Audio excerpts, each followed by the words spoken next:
GSC classes में आप सभी का स्वागत है। आज हम पढ़ने जा रहे हैं इंटरजेक्शन। इंटरजेक्शन हमारे पार्ट्स ऑफ स्पीच में यह लास्ट टॉपिक है और इसमें आज हम इसको डिटेल में समझेंगे कि इंटरजेक्शन होता क्या है और इस अंतर्गत क्या क्या आते हैं। जैसा कि मैं आपको बताना चाहूँगा कि इंटरजेक्शन को हम हिंदी में आप कई बार इसका नाम सुने होंगे, इसको कहते हैं विस्मयादिबोधन। तो सबसे पहले हम इसकी डेफिनेशन से शुरू करेंगे कि डेफिनेशन इसका क्या होता है। An interjection is a word which express a sudden feeling और इमोशन। इसका मतलब कहने का है कि इंटरजेक्शन एक ऐसा वर्ड होता है जो हमारे सडन फीलिंग और इमोशन को बताता है। मतलब कि हमारे मन में उत्पन्न अचानक से उत्पन्न कोई भाव हमारे भाव को बताते हैं ये word interjection. An interjection usually express grief, joy, anger, contempt, alarm, surprise। इसके अंतर्गत कौन कौन से हमारे भाव आते हैं हमारे मन में, जैसे कि खुशी के भाव, आश्चर्य के भाव, दुखी के भाव, इसके अलावा सरप्राइज देते हैं वो वाले भाव। ऐसे बहुत सारे भाव होते हैं जो अचानक से हमारे मन में उठते हैं और इन्हीं भाव को प्रकट करने के लिए हम कोई खास वर्ड्स की हेल्प से अपने विचारों को प्रकट करते हैं।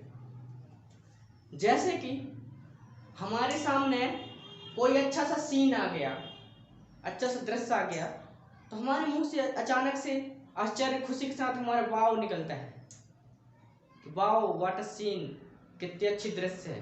तो ये एक प्रकार का इंटरजेक्शन है। जैसे हम कहते हैं कोई हमको कोई बुरी खबर सुना रहा है तो बोलते हैं ओ कितने दुख की बात है। ओ जो हम बोल रहे हैं यह भी हमारे एक इंटरजेक्शन है।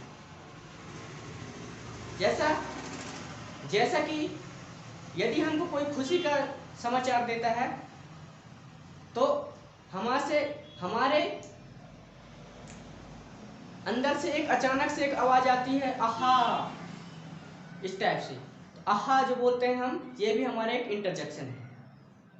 इसके अलावा जैसे हम कभी मैच जीत जाते हैं तो हम बोलते हैं hurray we won the match, कि हम मैच जीत गए। तो ये प्रकार के जो वर्ड हैं हमारे मन से अचानक उठे भावों को जो शब्दों के माध्यम से हमको सामने वाले को व्यक्त करते हैं, यही हमारे इंटरजेक्शन कहलाते हैं। इंटरजेक्शन ज्यादातर किसी भी सेंटेंस के शुरू में लगाया जाता है। ये बात आपको नोट कर लेना है कि इंटरजेक्शन ज्यादातर वर्ड ऐसे वर्ड होते हैं जो शुरू में लगाया जाता है और इनके सामने हम ये वाला चिन्ह भी लगाते हैं, एक्सक्लेमेशन मार्क।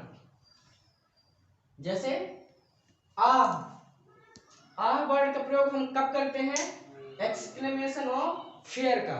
जब हमको डर लगता है तब बोलते एकदम आंखें हमारी बड़ी बड़ी हो जाती है और हम डरावनी एक्सप्रेशन देते हैं और हमारे मुंह से निकलता आ।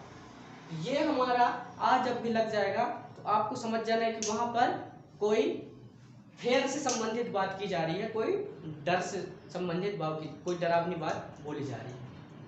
इसके बाद है नेक्स्ट इंटरजेक्शन वर्ड आ। जैसे कि हमको कोई चीज एक्सेप्ट करना है या फिर कोई हमारा रियलाइजेशन हो रहा है कि जैसे हम कोई चीज हमको कोई बता रहा है और हमको रियलाइज हो गया कि हाँ हमने वो चीज मान ली, तो ओ अच्छा। तो इस प्रकार से हम हिंदी जैसे अच्छा ठीक है हम बोलते हैं, उस प्रकार से अपना आ, ठीक है। ये आ, ठीक है। इसके बाद थर्ड ओ कब बोलते हैं हम, जब हम कोई चीज देखते हैं या फिर सोचते हैं तब, या फिर बोलते हैं ओ ऐसी, इसको करना है, या फिर ओ आई सी, अच्छा मैंने देखा था, इस प्रकार से। या फिर ओ मैं सोच ही रहा था, है ना, आई थिंक। तो ओ का प्रयोग तब किया जाता है कोई चीज देख रहे हैं, अचानक से कोई चीज देखकर हमारे मन में जो भाव उत्पन्न होते हैं तब उसके लिए, या आई थिंक जब हम सोचते हैं उसके लिए हम बोलते हैं कि हमको सोचते सोचते कुछ चीज़ याद आ जाती है तो हम बोलते हैं ओ आई रिमेम्बर, मतलब कि अच्छा मुझे अभी याद आया, इस प्रकार से। नेक्स्ट हमारे उप्स।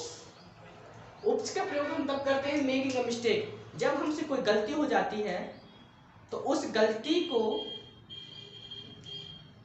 हम अचानक से, हमारे उस गलती को हमको पता चलता है कि वो हमसे गलती हो गई है, तो उसको एक्सप्रेस करने के लिए हम बोलते हैं उप्स, आई एम सॉरी। या फिर हमसे कोई छोटी सी भूल हो गई तो हम बोलते हैं उप्स, ये मिस्टेक हो गई। ये भी हमारे इस प्रकार के जो वर्ड है हमारे, ये सब इंटरजेक्शन कहलाते हैं। इसके बाद है नेक्स्ट वाव। वाव का प्रयोग हम तब करते हैं जब हमको खुशी जाहिर करना हो, कोई चीज़ हमारे मन को बहुत ज़्यादा पसंद आ गया हो तो हम अचानक से एकदम बोलते हैं सरप्राइजिंग या फिर एडमिरेशन, किसी की तारीफ करना हो या सरप्राइज होना, ओ वाव सरप्राइज हो गए, जैसे कोई आपका फ्रेंड आया आपको सरप्राइज देना तो वाव। या फिर आप किसी की तारीफ करना चाहते हैं, जैसे आपको किसी की हैंड राइटिंग बहुत पसंद आई तो आप उसको तारीफ में बोल सकते wow very nice handwriting, या फिर your handwriting is very good. इस प्रकार से अब इससे संबंधित हम एग्जाम्पल देखेंगे कि हमारे इंटरजेक्शन में कौन कौन से हम सेंटेंस का सामने प्रयोग कर सकते हैं। तो आपको इनको एक बार इनका स्क्रीनशॉट लेना हो तो ले लीजिए, मैं साइड हो जाता हूँ। तो चलिए अब हम देखते हैं इंटरजेक्शन से संबंधित एग्जाम्पल। तो पहला एग्जाम्पल है हमारे, जैसे फर्स्ट सेंटेंस देखते हैं, hurray we have won the match. इसका मतलब क्या हुआ कि हुर्रे हमने मैच जीत लिया।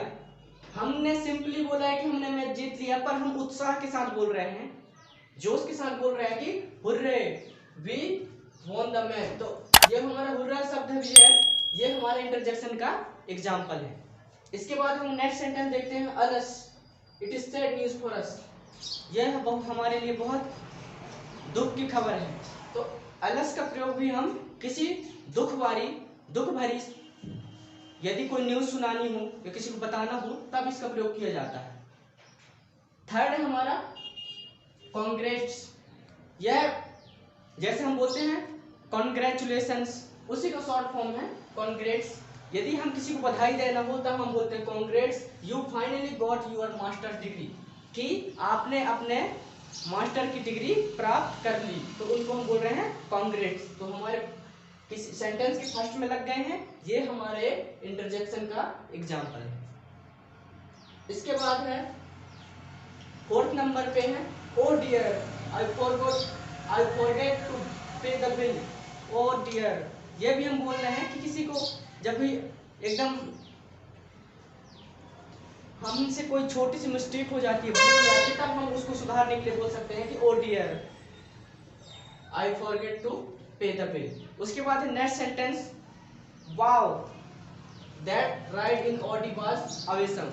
मैंने आपको बताया था, वाओ का भी पहले ही बताया था कि हम किसी की तारीफ करने के लिए, एडमायर करने के लिए वाओ को प्रयोग करते हैं। तो यहाँ पे ऑडी की जो सवारी है उसकी तारीफ करने के लिए वाओ का प्रयोग किया गया है।